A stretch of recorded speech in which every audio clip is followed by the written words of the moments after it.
యేసుక్రీస్తు నామంలో బెతస్తా విడుదల పరిచర్ల తరపున మీ అందరికీ ప్రేమపూర్వకమైన వందనాలు. ఈ దిన వాక్య ధ్యానము, యెహోవా నా పక్షమున కార్యము సఫలము చేయను. కీర్తనల గ్రంథం 138వ అధ్యాయం 8వ వచనం. ఈ సృష్టి అంతటి కన్నా ఆయనను నమ్మిన ప్రజలంటే ఆయనకు అతి ప్రియము. విశ్వాసులు దేవుని యొక్క ప్రత్యేకమైన పని. ఆయన వారిలో తన పనిని ఆరంభించాడు. ఆయన ప్రారంభించిన పనిని ఆయనే ముగిస్తాడు. మనము దేవునికి చెందిన వారమైతే మన నమ్మకం ఇదే అయి ఉండాలి.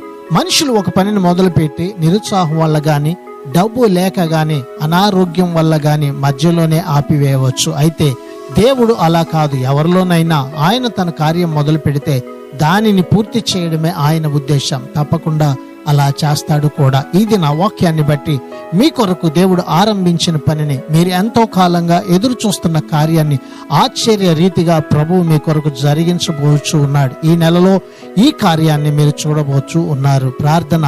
మహాగణుడా, మహోన్నతుడా, జీవాధిపతి, మా మంచి యేసయ్యా, మరొక నూతన దినాన్ని మాకు ఇచ్చినందుకు నీకు వందనాలు, స్తోత్రాలు చెల్లిస్తూ ఈ ప్రజల కొరకు మీరు ఆరంభించిన పనిని వీరి జీవితంలో సంపూర్ణము చేయమని, ఈ నెలంతా ఈ ప్రజలను, వీరి కుటుంబాలను, వీరికి కలిగి ఉన్న అంతటిని మీరు దీవించి ఆశీర్వదించమని యేసు నామములో ప్రార్థించి అడిగి వేడుకుంటున్నాము తండ్రి.